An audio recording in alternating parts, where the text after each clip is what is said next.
Usha Patel garden and blog में आपका स्वागत है। मैं उषा पटेल, आपकी गार्डनिंग दोस्त। तो गुड मॉर्निंग, जय श्री कृष्ण, हैप्पी गार्डनिंग। तो आज का मेरा वीडियो का टॉपिक है गुड़हल। गुड़हल के प्लांट के ऊपर ज़्यादा से ज़्यादा फूल कैसे पाए, कलियाँ कैसे पाए। और हमारी कलियाँ गिर रही है, फूल भी पूरा खिल नहीं रहा है, कलियाँ बिना फूल में कन्वर्ट हुए गिर रही है। तो इसका क्या कारण है और मेरे जैसे मैंने कैसे कलियाँ पाई है, ये सारी बातें आज हम करेंगे। आप देख सकते हो मेरे गुड़हल के ऊपर, ये मेरा हाइबिस्कस गुड़हल जो भी बोले, इसमें 2 वैरायटी आती है, एक देसी वाली और दूसरी हाइब्रिड वाली।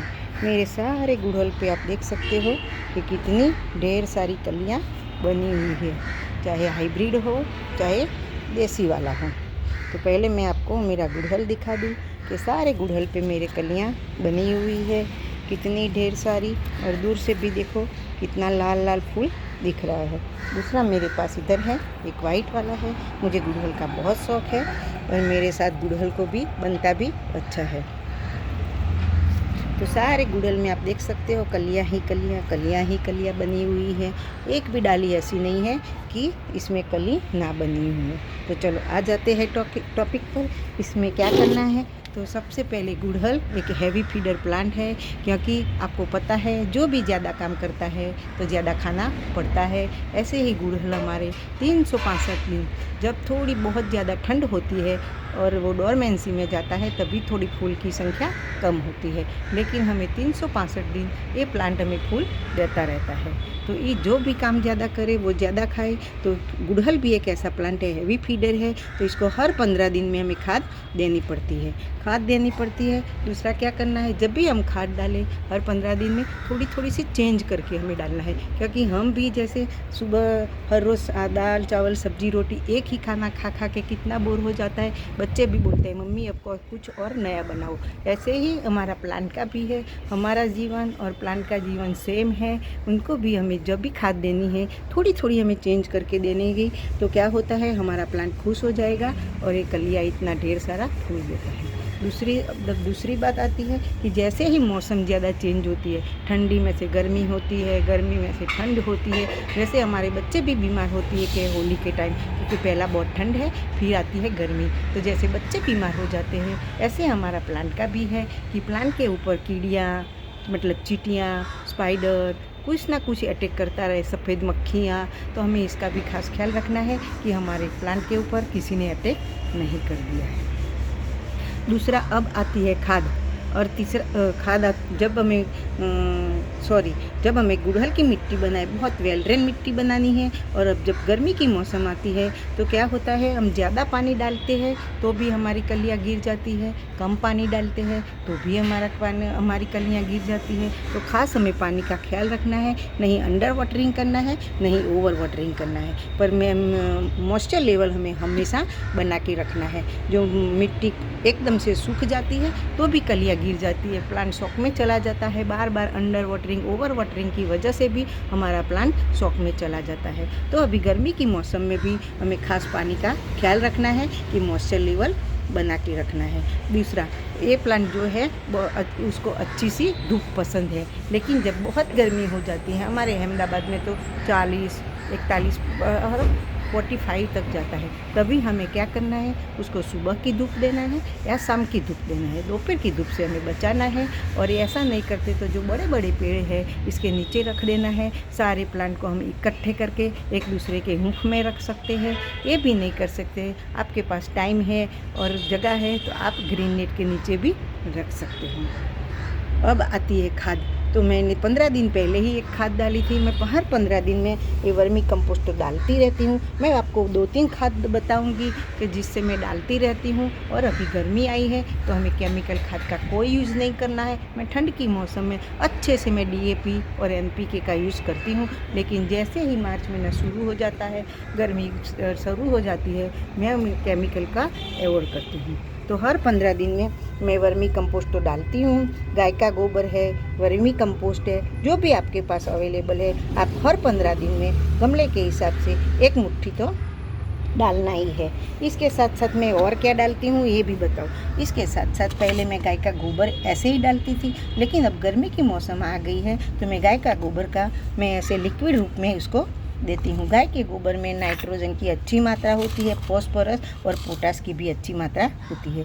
इसके साथ साथ मैं प्याज के छिलके, देखो मैं प्याज वाला जब आता है मेरे यहाँ तो मैं ऐसे ही उसके पास से ले लेती हूँ। तो प्याज के छिलके, लहसुन के छिलके, यहाँ देखो ये मैं कल मौसम्बी के छिलके वहाँ जूस वाला के पास से लाई हूँ, और यहाँ मेरे घर पे केले खाते हैं इसके छिलके। ऐसे ही मैं सारे इकट्ठे करके फिर इसको मैं सुखा के पाउडर फॉर्म भी मैं कर देती हूँ।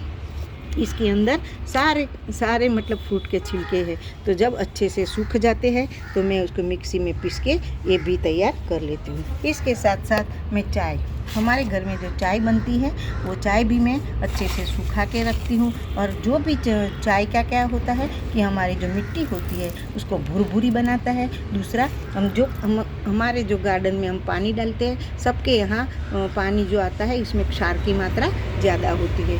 जहाँ जहाँ नदियों का पानी होता है, पहाड़ों का पानी होता है, तो इनके यहाँ क्षार की मात्रा नहीं होती है, अच्छा पानी होता है जैसे बरसात का पानी होता है ऐसा।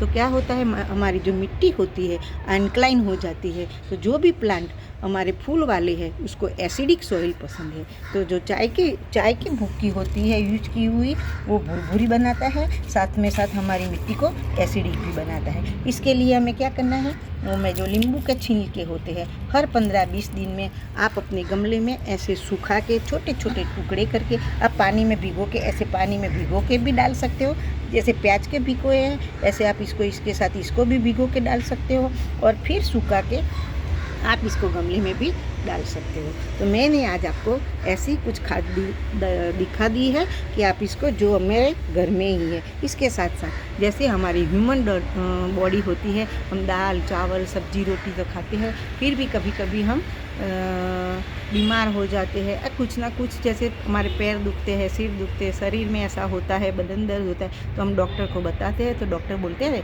कि आपको विटामिन डी की कमी है, B12 कमी है, कैल्शियम की कमी है। ऐसे ही हमारे प्लांट को हमारे जैसे ही नाइट्रोजन, फॉस्फोरस और पोटास तो चाहिए, पर इसके साथ साथ इसको कैल्शियम भी चाहिए, माइक्रोन्यूट्रिएंट चाहिए, जो भी चाहिए। इसके लिए मैं, जैसे इफ्को का सागरिका आता है, तो मेरे पास इस वक्त मैं अमूल का वो ऑर्गेनिक फर्टिलाइज़र लाई हूँ जो लिक्विड रूप में होता है, और इसमें भी ये सारे जैसे कैल्शियम, पोटेशियम, ये सारे इसमें होता है, और हमारे प्लांट के लिए बहुत ही अच्छा बेनिफिट रखता है। यहाँ सब लिखा हुआ है, जो भी इसमें है, कॉपर है, माइक्रो है, जिंक है, लेड है, मतलब जो सारे है इसमें सब लिखा हुआ है कि क्या क्या इसमें न्यूट्रिशन है, वो हमारे प्लांट के लिए, जैसे हमें ज़रूरत दाल चावल सब्जी के साथ कैल्शियम की, मतलब सब सारी जो भी और ज़रूरत पड़ती है, ऐसे हमारे प्लांट में भी ज़रूरत पड़ती है। तो चलो हम पहले क्या करना है,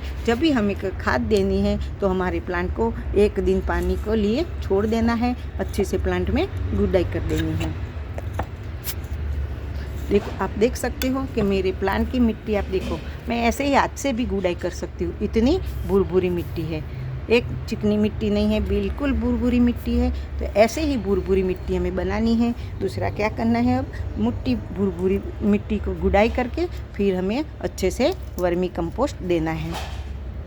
इसके साथ साथ मैं चाय पत्ती भी डालूँगी। मैं जो यहाँ सारे खादे मैं आपको डाल के दिखाती हूँ। इसके साथ साथ ये मेरे केले, प्याज, ये सारे के छिलके हैं वो भी मैं इसमें डाल दूँगी। और ये मेरा गाय का गोबर का जो मैंने पानी का बनाया है वो डाल देती हूँ। आपको मैं सब डाल के दिखाती हूँ। ये मैं ऐसे ही सारे अपने गार्डन में यूज़ करती हूँ। और ये प्याज के और नींबू के पानी के छिलके हैं। इसके साथ साथ मैंने बताया कि वो सारे न्यूट्रिशन भरे जो खाद है वो भी मैं इसमें डाल दूँगी। मैं डाल के दिखाती हूँ। एक हाथ से पता नहीं है तो मैं डाल के दिखाऊँ। तो ऐसे देखो मैंने सारी खाद इसमें डाल दी है।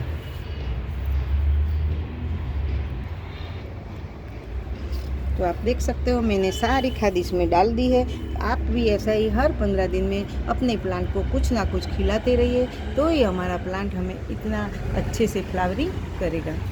अगर आपका कोई भी है तो आप मुझे कमेंट बॉक्स में जाके पूछ सकते हो। मैं मेरा अनुभव से मुझे जितना भी पता होगा मैं आपको ज़रूर से बताऊंगी। तो चलो फिर मिलेंगे कुछ नए टॉपिक के साथ। तब तक bye bye, happy gardening and जय श्री कृष्ण।